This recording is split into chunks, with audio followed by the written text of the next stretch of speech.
जिंदगी में अगर तुम्हें खुश रहना है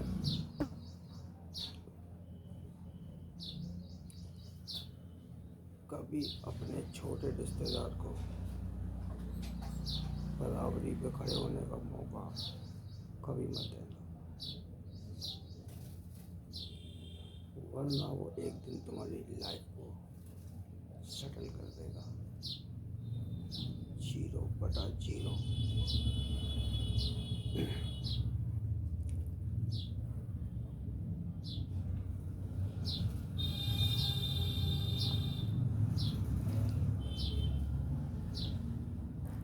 आज आप मुझे जो देख रहे हैं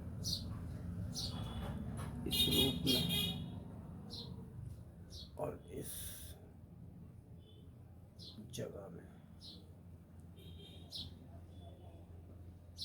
मेरी लाइफ ऐसी नहीं थी। मेरी लाइफ एंजॉय करी थी।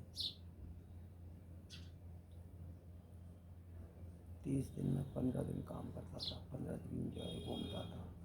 जिम्मेदारियाँ होती थी उनको निभाता था, रिश्तेदारियाँ होती थी वहाँ जाना आना बढ़िया करता था। भाई बहन थे, ये सब खुशहाल परिवार था।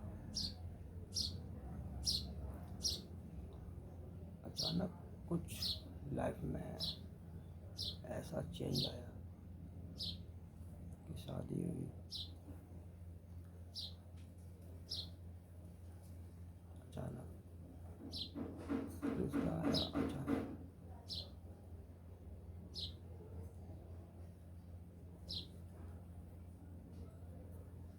शादी हुई कुछ कुनेटबाजी से।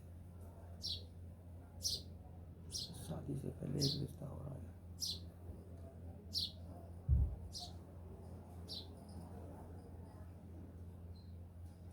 लेकिन कुदरत को मंजूर नहीं था। वो क्या थे वो राज खोला कुदरत ने। वो चोर निकले, जबकि वो आरती थी आजाद मंडी।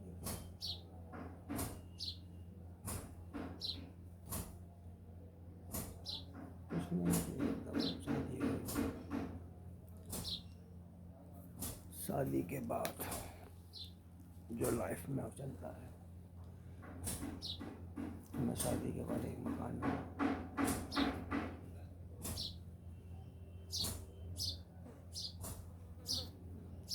सबसे पहले की नाइट थी कि शादी करके हम जिस मकान में जाना चाहते थे वहाँ नहीं घुस गए, दूसरे के मकान में ठहरना पड़ा। और जब उस मकान में घुसने से पहले फिर एक कुनेट हुई, उसका ताला तोड़ना पड़ा।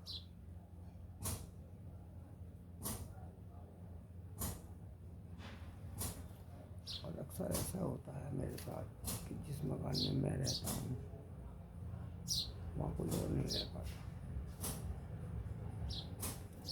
मेरे जीने का तरीका कुछ अलग है, इंसानियत से जुड़ा हुआ है, दुनिया से जुड़ा हुआ नहीं। अब मेरे रिश्तेदार वगैरह जो मेरे अजीज दुनिया से जुड़े हुए हैं और पैसे से जुड़े हुए हैं। टारगेट खुदा को बनाना।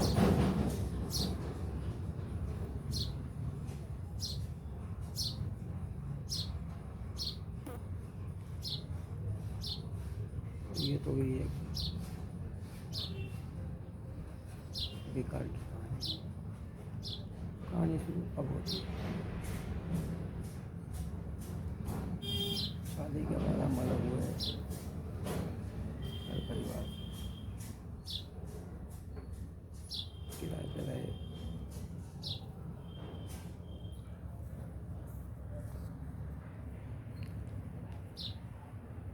घर वालों की नज़रों में मुझे अपने लिए कभी प्यार नजर नहीं आया।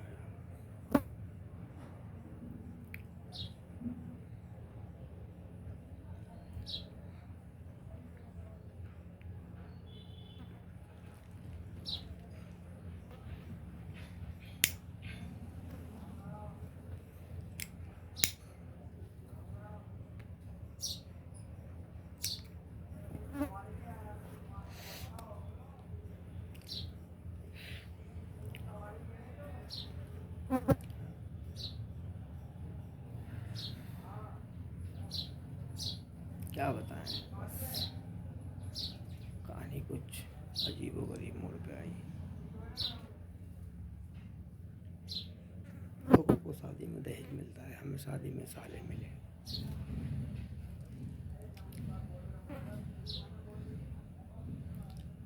2 सालों के साथ हमें एक साइकिल मिली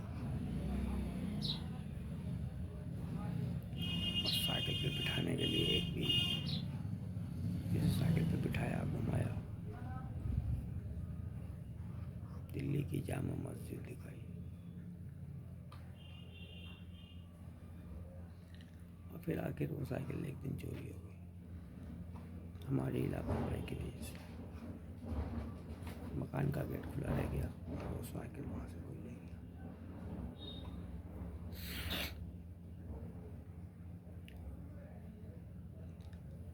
हम दोनों के बीच अक्सर कुछ ऐसे ही झगड़े होते रहते थे जैसे होते रहते हैं घर घर। कभी खाने के पीछे, सब्जी के पीछे, नमक तेज है, पानी कम, तेल ज़्यादा, घी कम है। और ये शिकायतें लेके हम अक्सर ससुराल जाया करते थे। ससुराल में समझाते थे, अपनी बेटी को समझाते थे और कहते थे बेटे अभी बच्ची है, ना समझ है।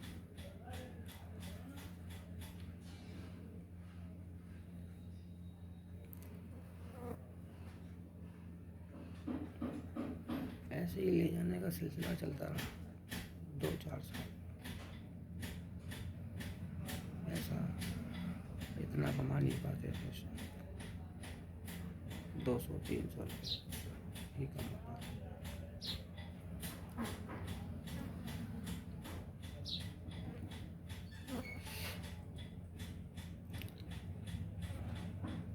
सबसे बड़ी बात ये रही कि हमने कभी किसी के आगे हाथ नहीं फैलाया। यहाँ तक कि कभी अपने बाप से भी ये नहीं कहा कि हमें 10 रुपये दे दो।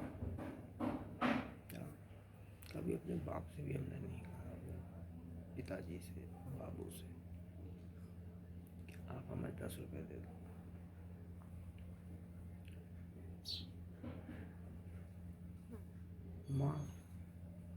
माँ की नज़रों में कभी प्यार नहीं देखा अपने लिए।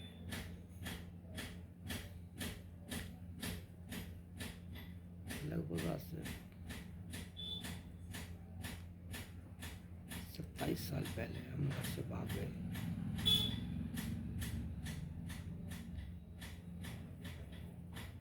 शायद इसी कारण के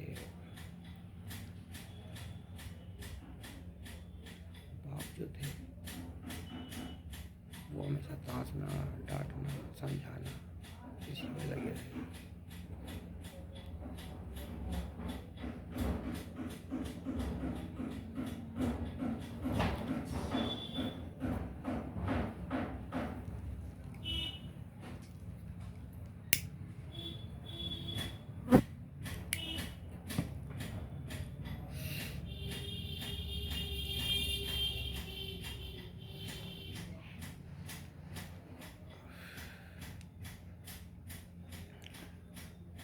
जब ये सिलसिला लगा रहा, ससुराल आना, ससुराल जाना, बार बार यही समझाना कि बच्चे हैं,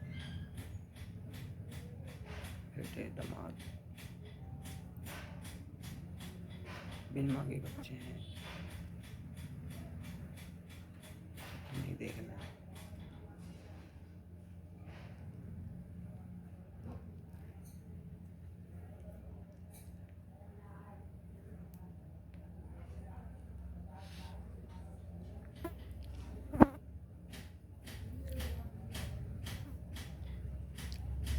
एक दिन ऐसा आया, हम पहुंचे ससुराल में और हमारे ससुर ने हमसे रोक के एक बात कही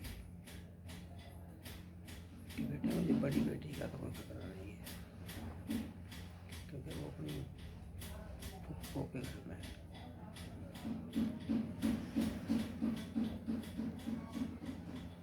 मुझे अपनी सहीपा का वो नहीं है, क्योंकि वो अपनी फुफ्फो के घर में है। मुझे ऐसे भी रखेगी, सही रखेगी। तुमसे हमारी नई जान पहचान है और तुमसे हमारी ये गुजारिश है कि हमारी बेटी को कभी छोड़ना। और इसकी गलतियों को नज़रअंदाज करते हैं। तो समय आने पर एक दिन समझ में आ जाएगा इसके सब कुछ ठीक कर लेगी, नगर परिवार बनाएगी, फिर ये भाग के यहाँ नहीं आएगी। भाइयों की शादी हो जाएगी तो भाभियाँ ही नहीं रुकने देती हैं, ये तुम जानते हो। तो बेटे कुछ दिन की बात हो रहा है, सब ठीक हो जाएगा। बस हमारी इतनी बात की कीमत रखना हमेशा। यही बात एक दिन उन्होंने हमें छात्रा मंडी में कही। रात के आड़त पे सबसे ऊपर छत पे सोए हुए थे।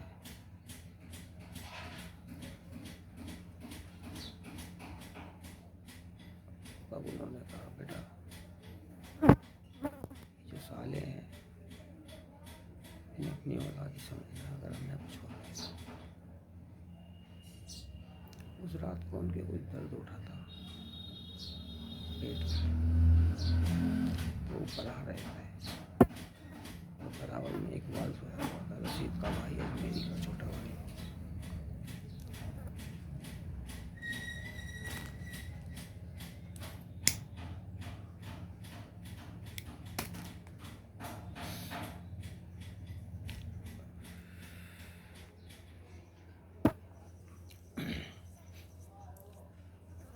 हमने कहा, मामू आज कभी तुम्हें शिकायत का मौका नहीं देंगे।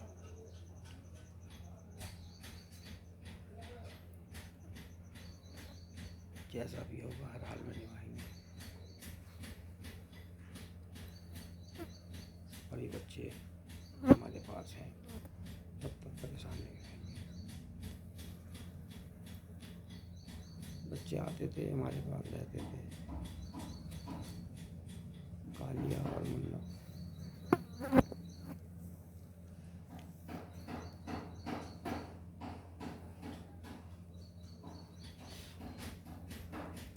हमने सोचा इनसे क्या काम करवाएं, क्या सिखाएं मंडी का काम। तो मुन्ना छोटा था, कालिया बड़ा था। कालिया अपने बाप के साथ मंडी में रहता था। जब वो आते थे तो उनके साथ आता था सीमा को।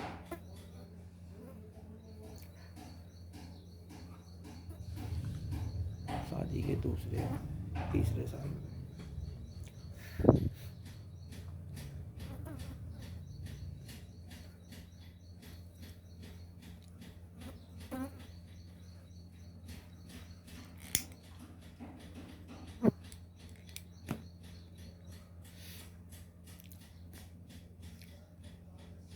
हमने सोचा कि ये बच्चे छोटे हैं, सब्जी के काम में जाकर क्या इनकी ज़िंदगी खराब होगी। और सब्जी के काम में हमारी भी दिलचस्पी कभी नहीं रही, क्योंकि मन अंदर से ही गवाही देता था कि मंडी के काम में बेईमानी है कहीं ना, जो मेरे ज़मीर को, मेरे अंदर के दिमाग को, मेरे दिल को मंजूर नहीं हो। बेईमान हूँ मैं ये नहीं कहता, मैं ईमानदार हूँ। बेईमान हूँ, लेकिन इस चीज़ का बेईमान हूँ कि अगर तुम परेशान हो ना, तो अपनी खुशी तुम्हें दे सकता हूँ, बशर्ते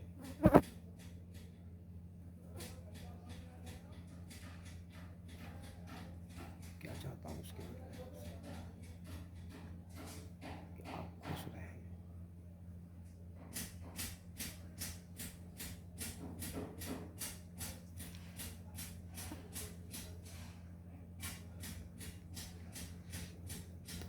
मैंने आज तक कभी किसी रिश्तेदार को धोखा नहीं दिया, लेकिन मुझे हमेशा हर जगह से धोखा मिलता है। शायद इसलिए कि मैं बिन कहे और बिन समझे और बिन सुने देख कर ही भाप लेता हूँ कि ये हमसे क्या कहने वाला है। देख कर ही भाप लेता हूँ कि ये क्या कहने वाला है मुझसे, क्या चल रहा है इसके दिमाग में।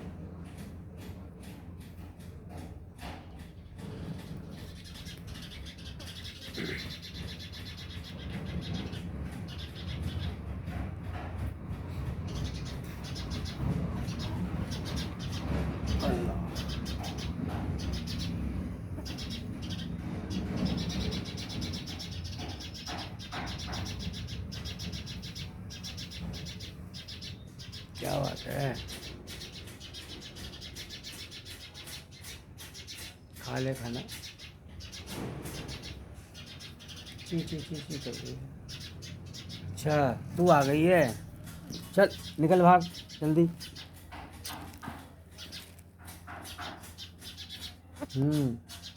बिल्ली आई है, तू खा ले खाना, उससे नहीं कहेगी।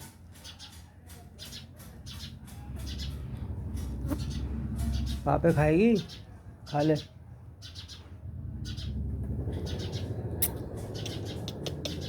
खा ले, चुप।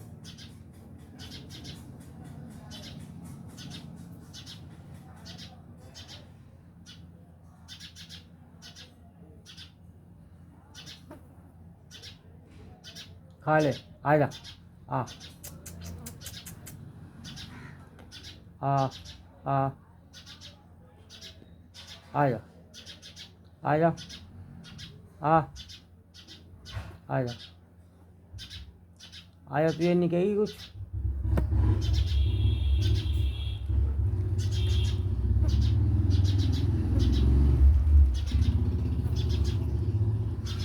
अरे खा ले, चूं चूं चूं चूं कर रही है।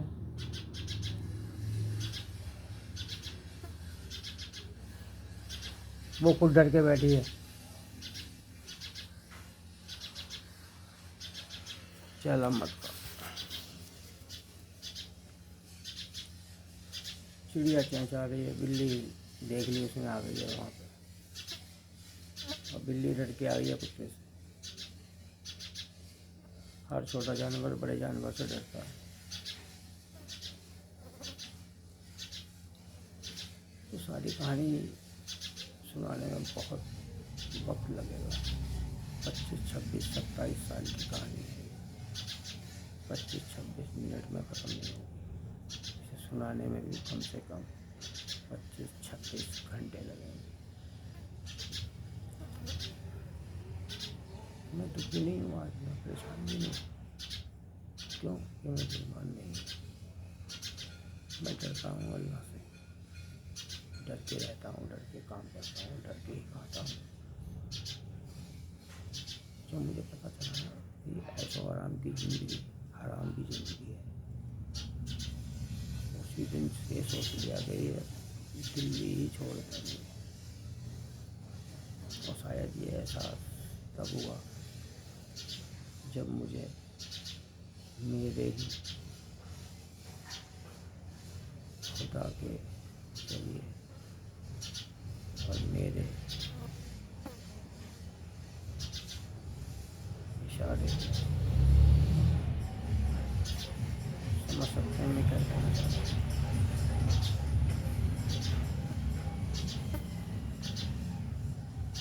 खुदा ने मेरे दिमाग में दिमाग डाला और मैंने इनको दिल्ली लाने का फैसला किया। शायद वहाँ भी मेरा कुछ लालच था। मेरा लालच सिर्फ इतना था कि मैं ये बार बार अब आ नहीं पाऊँगा यहाँ, ये बार बार भागेगी अपने घर, क्योंकि मेरा तब तक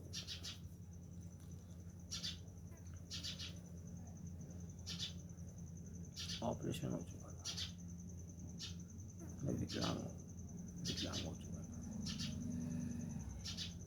शायद ये विकलांग अंग प्राप्त करने के बाद ही मैं लोगों को अच्छी तरह से समझ पाया। मैं अपनों को भी समझ पाया, पराये को भी समझ पाया और रिश्तेदारों को भी समझ पाया। पहचान पाया कि कौन कब साथ देता है। और उसी दिन ये सोच लिया कि आज के बाद मेरा कोई रिश्तेदार ही नहीं। अगर मेरा किसी से रिश्ता है तो वो उससे है जिसने मुझे इस दुनिया में उतारा है। अब वो कोई भी हो सकता है। अल्लाह भगवान कौन है ये मैं नहीं जानता, दुनिया ने सुनाया है, मैं उस पर यकीन नहीं करता। बस मैं उस पर यकीन करता हूँ कि मैं कहता हूँ और वो हो जाता है। अब वो जो करता है बस वही मेरा मन है, क्योंकि होता वही है जो मालिक चाहता है।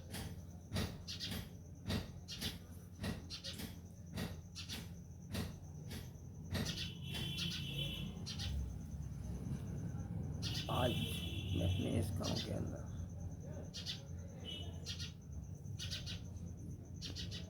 अपने सुकून के साथ, तन्हाई के साथ, खुदा के साथ और अपनी दरगाह बाबा के साथ बहुत खुश हूँ। लोगों का उधार देने का, लोगों का कर्जा चुकाने का पिछले जन्म का था, जो इस जन्म में मौका मिल रहा है।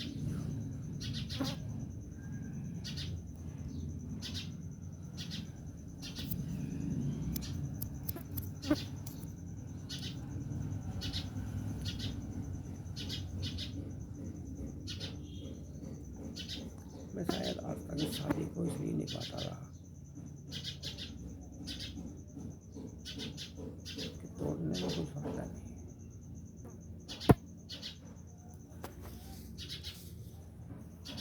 तोड़ने में कोई फायदा नहीं, जहाँ तक हो सके।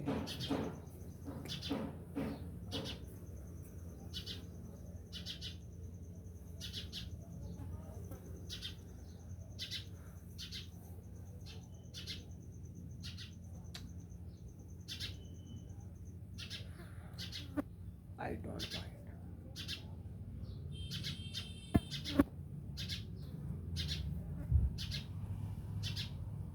जो भी इन लोगों ने मेरे साथ किया उसको मैं अपनी तकदीर समझता हूँ। अफसोस सिर्फ इतनी बात पे करता हूँ कि मुझे भी बर्बादी का हाल इनका पूरा था।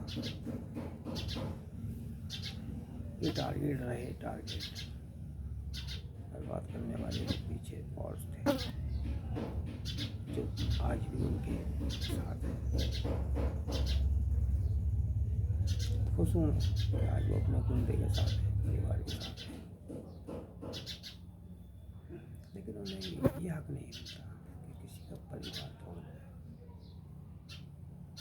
किसी का घर उजाड़ दे,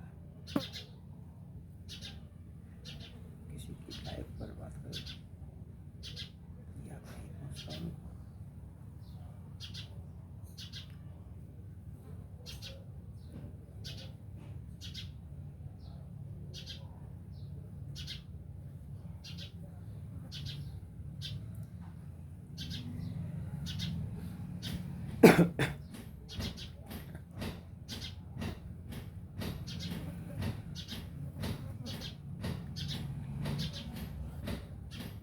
जो घाटा 6 साल में नहीं हुआ वो घाटा 1 साल में कैसे हो सकता है?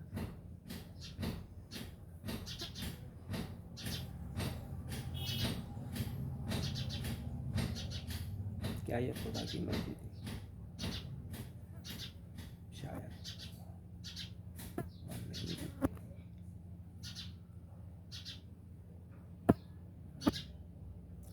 शायद इसलिए कि उन लोगों ने किसी और का भी हक मारा।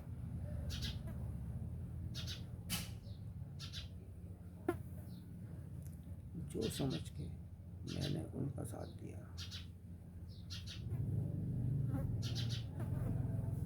दुनियावी तरीके से,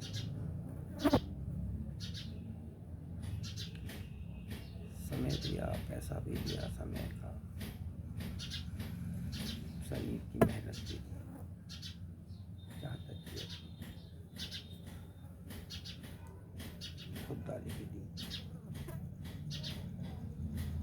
लेकिन मिला क्या? सिला क्या? सिला शायद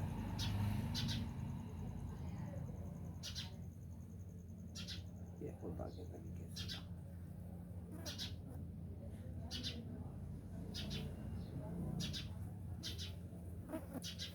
दुनिया का सुख जब देखता हूँ तब लगता है मैंने धोखा दिया,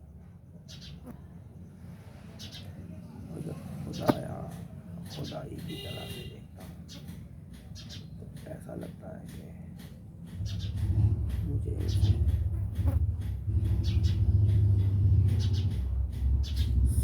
का कुछ मौका मिला।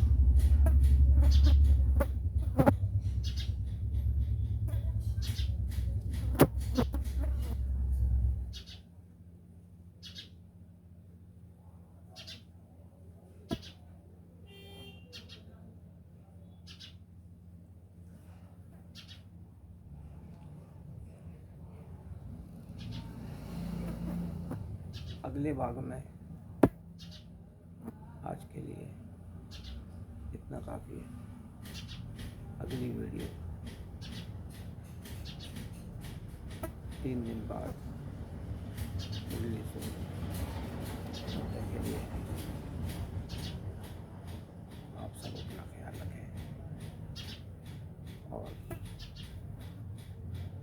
मैं और यूट्यूब पर की तरह से स्पीड फास्ट ये इस्तेमाल नहीं करता। जो दिल के अंदर से बात आती है उसी को बाहर स्पेस देता हूँ और आपको अपनी भावनाओं को बताता हूँ। और अब तक इस कहानी का आधा जो भाग था वो तो हमने सुनाया नहीं शॉर्टकट में। तो शॉर्टकट में हम आपको इतना बताएंगे इस कहानी का जो रिजल्ट है वो ये है कि कभी किसी का साथ देना तो उससे उम्मीद ये ना रखना कि ये इस बात की कीमत है। पहली बात। दूसरी बात, रिश्तेदार से पैसा लेना या पैसा देना तो ये सोच लेना कि इस पैसे की वजह से जरूर कुछ न कुछ झगड़ा होगा और होगा। रिश्तेदार ने रिश्तेदार को अगर पैसा दिया तो झगड़ा एक दिन होगा। ये 2000% है। जो इसको नकारता है वो मुझे कमेंट में जरूर लिखना कि मैंने रिश्तेदार को पैसा दिया और मेरा झगड़ा नहीं। तो अच्छा भाई चलते हैं। सबको सलाम आदाब